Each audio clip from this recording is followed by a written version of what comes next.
Welcome to Drama-Free Healthy Living with Jess Cording. I'm your host, Jess Cording. I'm a registered dietitian, health coach, and author, and I'm here to help you streamline your wellness routine and establish a sane, more balanced relationship with food and fitness so you can reach your goals without losing your mind. On this podcast, we'll talk about nutrition, exercise, self-care, mindset, and more. I'll be bringing you interviews and expert insight on the topics that matter to your health and wellness.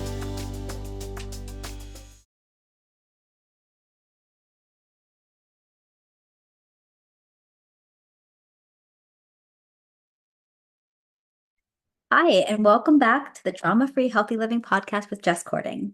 I'm your host, Jess Cording, and today I wanted to share a solo episode just to address a question so many of my clients have had recently. And so my clients, but also those, my audience on social media, people who read my newsletter on Substack, I've been getting asked again and again, how do I get enough protein? As a dietitian, I've been begging my clients to eat enough protein for years and years. And it's pretty cool that right now we're in a media cycle where it's like trendy to want to eat protein. Like, where have you guys been all this time? Not every person needs like 150 grams a day. I addressed in my last episode, just some general ballpark for how to figure out how much you need. I'm also usually begging my clients to strength train because, especially for women, most of my clients are women over 35. As we get older, we start to lose muscle mass, and consuming adequate protein and strength training are two things that can help offset that age-related sarcopenia or muscle loss. And that matters for metabolism because the more muscle mass that somebody has, the higher their metabolic rate. Muscle weighs more than fat, but it's more metabolically active than fat, meaning that it burns more calories at rest than fat tissue does. So we want to have muscle, and protein is one piece of the picture to building and maintaining muscle mass. But also protein is important for blood sugar balance. It's also important for satiety via blood sugar balance. Plays a role in so many different cell processes. It's involved in cell structure. Our body gets things like amino acids that it needs for, repairing tissue of all kinds through amino acids and protein foods. So there's a lot of good stuff happening there. We need protein. It's also good for our hair, skin, nails, all that good stuff, appetite regulation. So yeah, we want to eat protein. I'll say this again, that general recommendation that maybe you've heard floating around that, a healthy adult needs about 0.8 to 1 gram per kilogram of body weight. I always like to point out that that is like for basic survival. Like that's about how much protein you need to stay alive. If we're talking about optimal well-being, and especially if someone is active, that number needs to be a bit higher, especially as we get older. So as a very common, just general ballpark I'll give my clients sometimes, and there may be specialized situations, right? Like depending if someone is very, very active, or if they're on a weight loss journey, or they might need more protein per kilogram of ideal body weight, or their goal body weight, whether that's maintaining where they are, or whether that's losing weight, whatever that is. But often I will recommend, like, just so to help someone avoid overthinking, you want to aim for around a gram per pound of body weight. That's not appropriate for every single person. So that's like a ballpark I often will use unless there's a reason that I want to be more specific. For example, if someone has chronic kidney disease, they're going to need less protein. This is maybe not the episode for someone with that as a concern, but I find so often my clients are not getting enough protein for a number of reasons.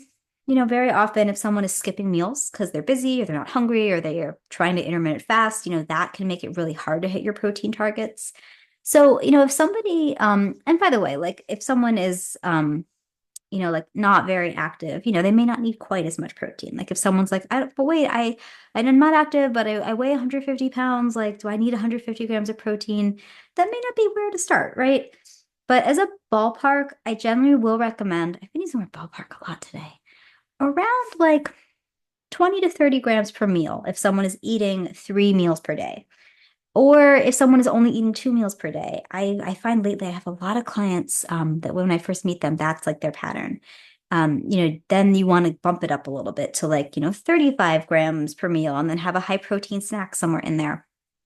Um, so if you see that number, 100 grams a day floating around, as a dietitian, I don't think that's garbage. I know that there's a lot of opinions in the field. And depending on someone's specialty or their training, I don't think 100 grams a day sounds crazy. And I think that even for someone who is small, especially if they're active, that can be appropriate. But always, you are the expert on you.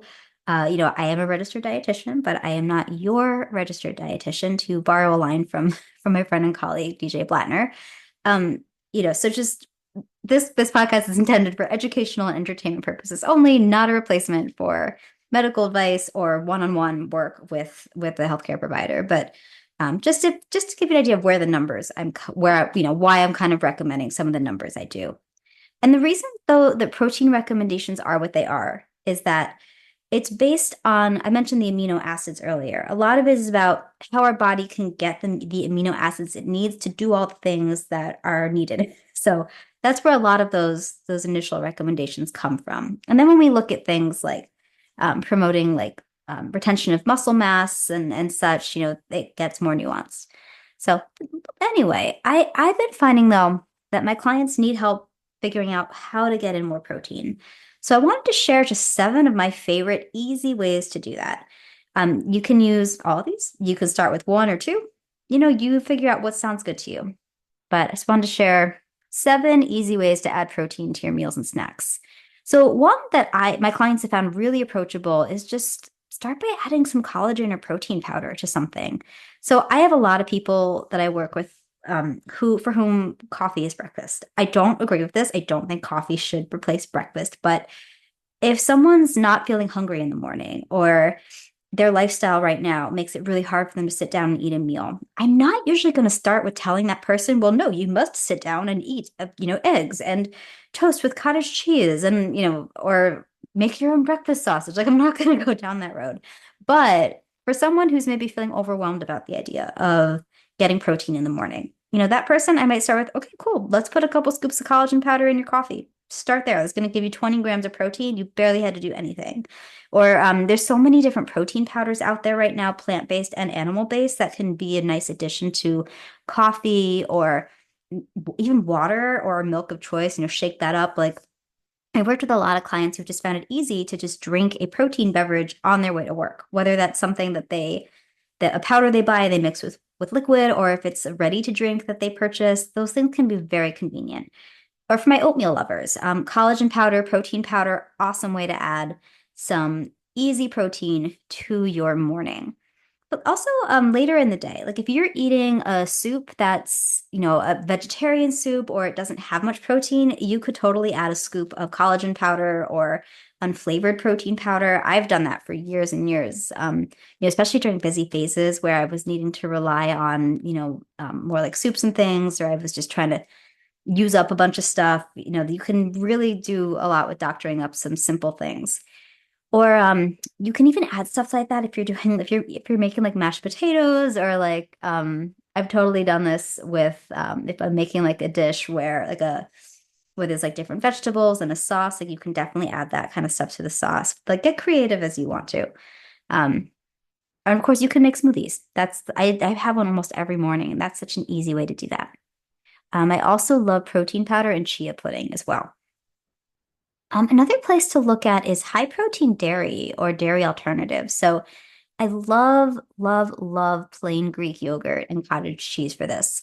In a 3/4 cup serving of Greek yogurt, you're going to get like 15, 16 grams of protein, easy right there. Similar to cottage cheese, like like a half cup serving is about like 13, 16 grams, depending on the brand. So that you can have it as a snack. You can add it to things. I love cottage cheese on toast or wasa crackers. Like that's a nice, easy way to bump up a little protein. Like something I would do a lot when I was working in an office and would bring my lunch. I would have something like, like a salad with like beans and stuff in it, but then that wasn't quite enough protein. So I would add cottage cheese to that salad.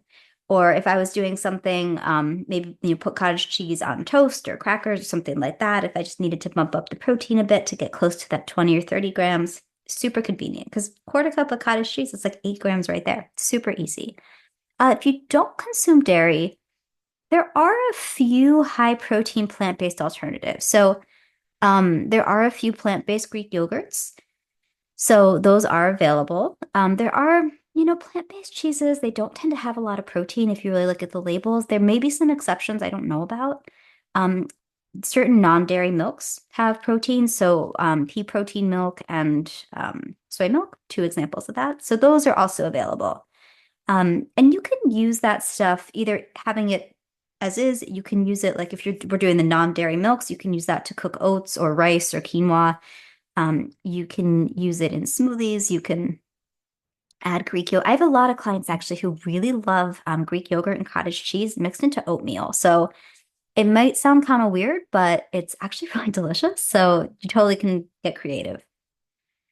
And then you can also play around with adding like nuts, seeds, or nut butters to things. And people always ask me, Jess, what's a nut butter? And I almost have to like fight the urge to laugh because maybe just because I'm a dietitian, like it's just been so drilled into me that term. I'm like, well, yeah, it's like almond butter, or it's not a nut, but peanut butter, legume butter, I guess that would be sunflower seed butter, but like all the butters um, made from like nuts, seeds, legumes.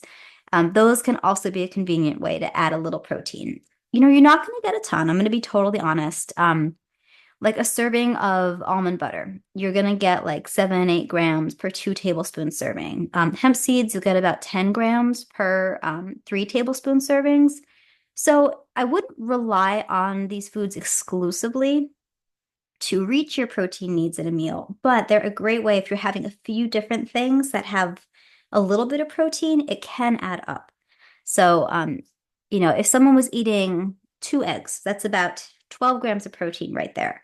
One way to get closer to that 20 gram, maybe they add 3 tablespoons of hemp seeds, and that is going to be 22-ish grams of protein. So it's little ways to um, up your intake. And then, of course, choosing high protein grains and legumes. Okay, so one of my like pet peeves as a dietitian though is I really hate when people say that quinoa is a source of protein.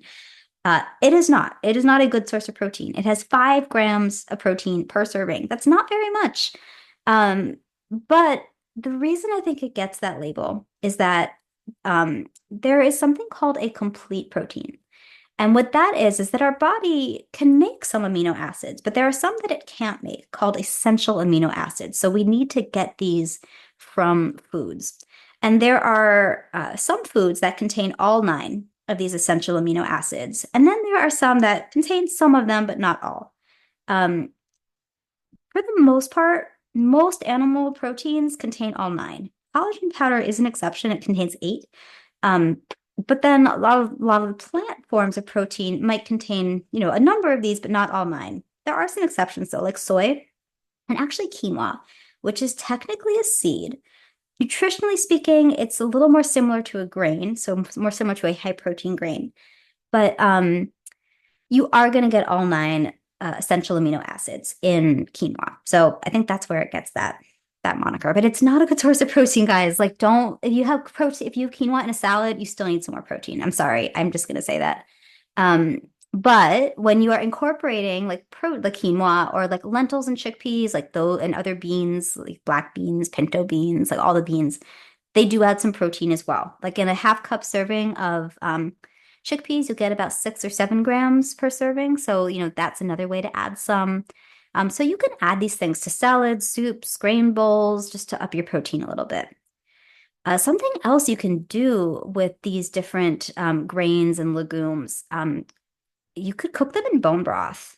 Just in general, when swapping bone broth in place of water or like regular veggie, chicken, beef broth, um, that's a great way to up the protein because 1 cup of bone broth has around 10 grams of protein. So when you compare that to like the 1 gram you're going to get in traditional like vegetable, chicken, beef broth, like that's a pretty good upgrade. So if someone is looking to get more protein, I will definitely recommend using those. Either, maybe you cook your rice in it, or if you're making savory oats, or You cook quinoa in it, or if you're making soup, use bone broth instead of traditional like chicken or veggie broth. You can also bump it up even further by using things like legume-based pastas, because those are going to provide extra protein as well. So again, kind of cobbling it together from some other sources. And then, as I'm recording this, eggs are really expensive. I'm curious to see what it looks like when this episode actually comes out. But eggs can also be a convenient way to add protein. So you can add eggs or egg whites for extra protein in things like scrambles, omelets, baked goods. I went through a phase in my 20s where for years, almost every damn day, I would eat oatmeal with egg whites cooked in. And that was a really convenient way to work in more protein. Or if you're kind of stretching leftovers, I do this a lot in my own life today, is I'll have maybe like some leftover vegetables. Maybe there's a little bit of like chicken or turkey or beef or something in there. And then I add an egg or two just to bump up the protein. And it's satisfying, it's easy, simple is good. And then lastly, for my plant-based friends, you can and you don't have to be plant-based to enjoy this, by the way. But I get the most questions about it from people who are plant-based is tofu. This is a super versatile food that actually really easily absorbs flavors. And I sometimes get a little pushback about soy in general because there is a lot of mis and disinformation out there about it. Um, so I'm very comfortable unless someone has an allergy or a condition for which soy is contraindicated, like maybe Hashimoto's thyroiditis. Um, Actually, soy in its whole form, so like tofu, tempeh, edamame, miso. I would also put soy milk in this category for the most part. That's actually been associated with reduced risk of breast cancer, heart disease. Also, some studies have shown possibly may be effective in reducing hot flashes in women transitioning into menopause. So there are some benefits to soy beyond the protein, but not all soy is created equal, right? So if I'm recommending soy to a client, I will say like, yeah, you know what? If you want it, you want to check it out, go for the organic, non-GMO soy. Like, very okay with that. Again, unless someone has a condition or an allergy for which it's not appropriate. So type of soy I tell people to limit is like the fake meat soy or like the soy protein powders. Like, not necessarily because that type of soy is inherently bad, but when we're talking about the protective benefits, the something seems to be lost in that processing. Like some of those protective benefits are no longer there. And I guess if you think about it, if you're isolating the protein from that soy plant and putting it into a food that has minimal nutritional value to start with, you're not going to get much benefit, like big picture. So just to know that, like once in a while, those foods have their place. And I think we've seen a lot of innovation in the meat alternatives category in general. And, I definitely have like tried a bunch of different products in that category. And there are some that I think are great. There are some that I think are just, still garbage. But, it's definitely better than it used to be. But that said, whenever we can choose things in its simplest form, closest to how nature intended it, I think that's always best case scenario. But, there are these convenient options as well. So those are just seven of my favorite ways. With the tofu, I guess I didn't finish that thought. You can scramble it, make like a tofu scramble. You can blend silken tofu into smoothies or soups to make it creamy or use it in baked goods. You can also just like cube it and bake it and make a nice, easy protein to add to all kinds of dishes, whether it's like stir fries or salads or grain and veggie bowls, stuff like that. So you have a lot of good options here. And like I said, I just shared a bunch of tips with you. This is like the tip of the iceberg. There are so many more things that I could have shared with you today about protein, but these are a few that I commonly share with my patients and clients. So I hope that you found them useful. And I'd love to hear which ones you check out. I would love for you to maybe take a screenshot of yourself listening to this episode or take a screenshot of which of these you try. Tag me on Instagram at Jess Cording. And if you want more tips on what to eat, I would highly encourage you to sign up for my free newsletter, WTF to Eat. That's at jessicacording.substack.com. And every week I share different tips and tools for how to fuel your body and mind to optimize your health and fitness. I would love to see you there. So, as always, guys, I so appreciate you being there. I hope you have a wonderful day. Um, If you like what you hear, please consider leaving a 5-star review on Apple Podcasts. They help me continue to bring you great content to improve your health and well-being. So yeah, have a wonderful day and we'll talk soon. Thank you for listening to Drama-Free Healthy Living with Jess Cording. We'll see you next time.